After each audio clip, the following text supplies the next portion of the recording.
Kita semua kenal wajahnya. Rambut merah menyala, mata yang selalu berbinar dengan ide konyol, dan ekspresi wajah yang bisa membuat kita tertawa terbahak-bahak dalam hitungan detik. Dia adalah Lucille Ball, sang ratu komedi. Perannya sebagai Lucy Ricardo dalam sitkom I Love Lucy telah menjadi bagian tak terpisahkan dari budaya pop dunia. Kita ingat dia sebagai wanita kikuk yang selalu punya rencana gila, entah itu menginjak-injak anggur, atau bekerja di pabrik coklat yang bergerak terlalu cepat. Tawanya menular, dan pesonanya abadi.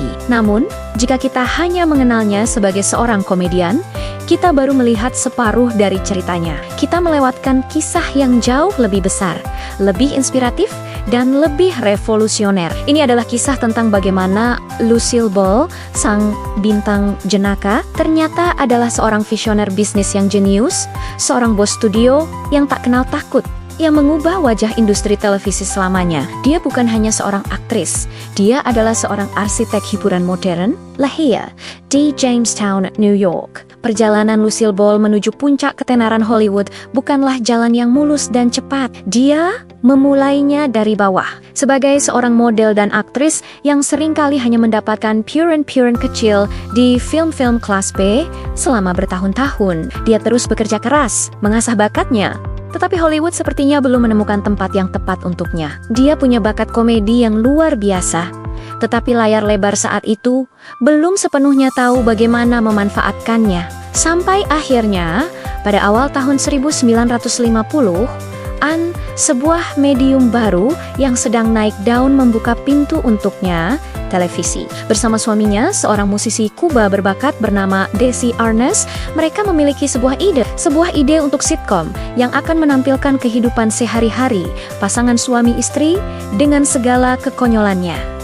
Ide itu kemudian menjadi I Love Lucy. Namun, stasiun televisi pada awalnya menolak. Mereka ragu penonton Amerika akan menerima pasangan dengan suami seorang imigran Kuba. Tapi Lucy dan Desi tidak menyerah. Mereka mempertaruhkan segalanya, membentuk perusahaan produksi mereka sendiri bernama Desilu Productions, dan memutuskan untuk memproduksi acara itu sendiri. Pada tahun 1951, dunia akhirnya bertemu dengan Lucy dan Ricky Ricardo, dan televisi tidak akan pernah sama lagi. Kesuksesan I Love Lucy yang fenomenal bukanlah sebuah kebetulan atau keberuntungan semata. Itu adalah hasil dari serangkaian inovasi teknis dan bisnis yang sangat radikal pada masanya, yang dipelopori oleh Lucy dan Desi. Begini konteksnya.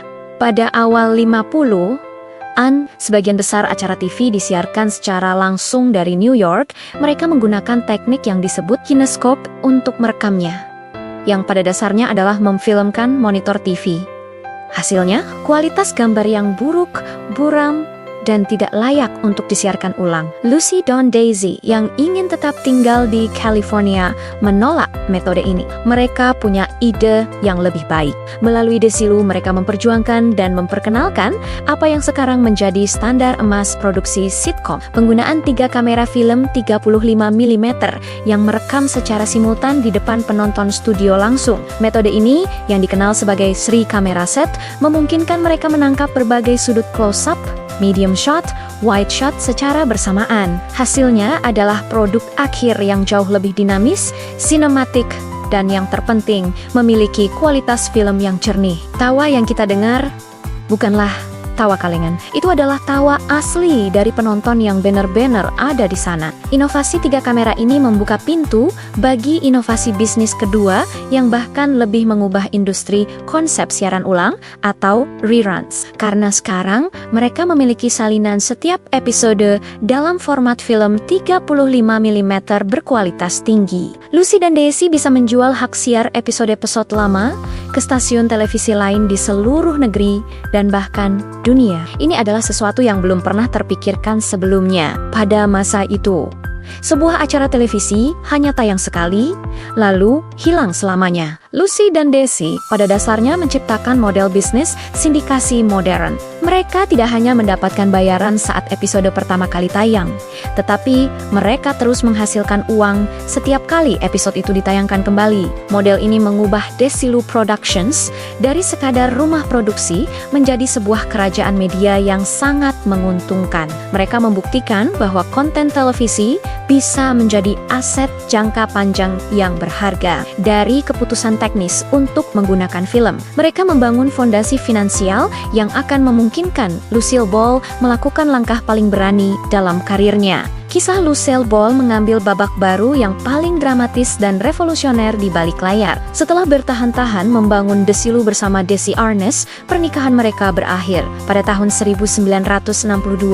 Dalam sebuah langkah yang mengejutkan industri, Lucille Ball membuat keputusan monumental. Dia membeli seluruh saham Desi di perusahaan itu. Dengan satu transaksi, Lucille Ball menjadi pemilik tunggal Desilu Productions. Ini bukan hanya tentang kepemilikan, ini adalah momen bersejarah. Lucille Ball menjadi wanita pertama yang memimpin sebuah studio produksi televisi besar di Hollywood. Coba bayangkan tekanannya. Di era awal 60-an, sebuah dunia bisnis yang sangat didominasi oleh pria, di mana para eksekutif pria berjas membuat semua keputusan. Tiba-tiba muncul seorang wanita di kursi tertinggi, bukan sembarang wanita, tapi seorang aktris komedi yang selama ini dikenal karena perannya sebagai wanita rumahan yang kikuk.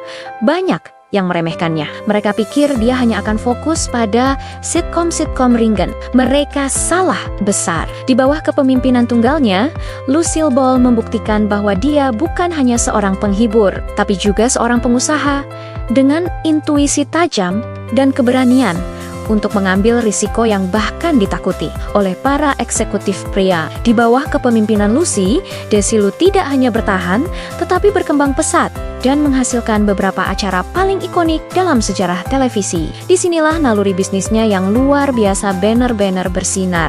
Dia memiliki kemampuan langka untuk melihat potensi di mana orang lain hanya melihat risiko. Suatu hari, seorang penulis dan produser bernama Gene Roddenberry datang ke Desilu dengan sebuah ide yang sangat aneh untuk zamannya. Sebuah drama fiksi ilmiah berlatar luar angkasa, tentang kru kapal bintang yang menjelajahi galaksi. Judulnya Star Trek. Roddenberry sudah menawarkan ide ini ke banyak studio lain, dan semuanya menolak. Idenya dianggap terlalu mahal, terlalu intelektual, terlalu aneh untuk penonton televisi. Tapi Lucille Ball melihat sesuatu yang berbeda. Dia melihat sebuah visi tentang masa depan, sebuah cerita tentang kemanusiaan dan eksplorasi.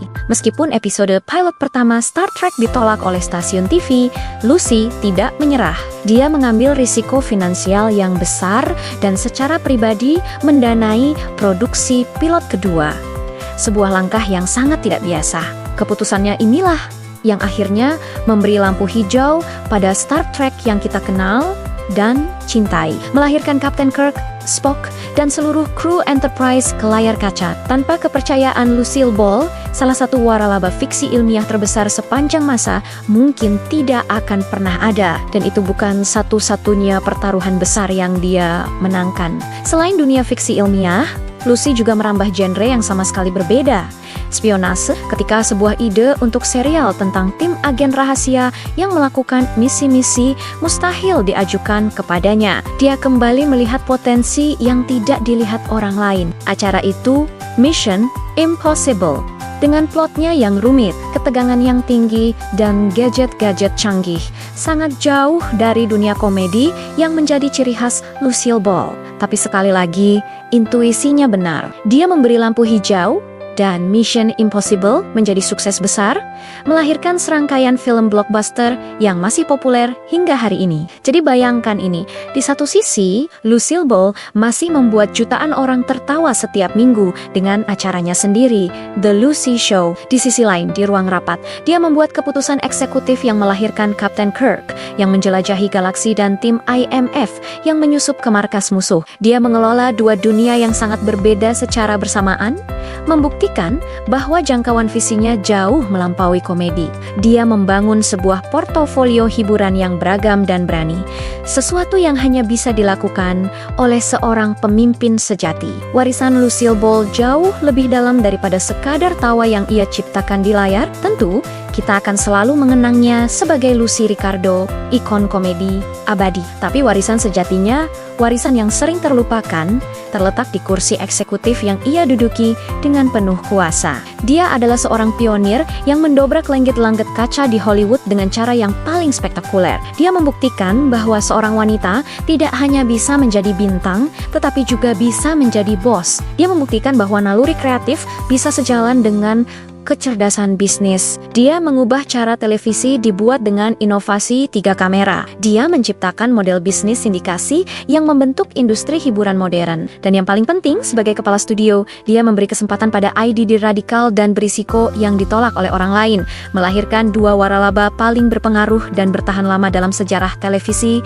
Star Trek dan Mission Impossible. Lucille Ball adalah ratu komedi di depan kamera, tapi di belakang panggung, dia adalah seorang jenderal yang memimpin revolusi, seorang visioner yang membentuk budaya pop kita dengan cara yang masih kita rasakan hingga hari ini. Dia lebih dari sekadar lucu. Dia adalah seorang legenda, seorang pembangun, dan seorang jenius sejati. Terima kasih sudah menonton. Jika kalian suka dengan kisah-kisah inspiratif seperti ini, jangan lupa untuk like, komen, dan subscribe agar tidak ketinggalan video kami selanjutnya. Sampai jumpa.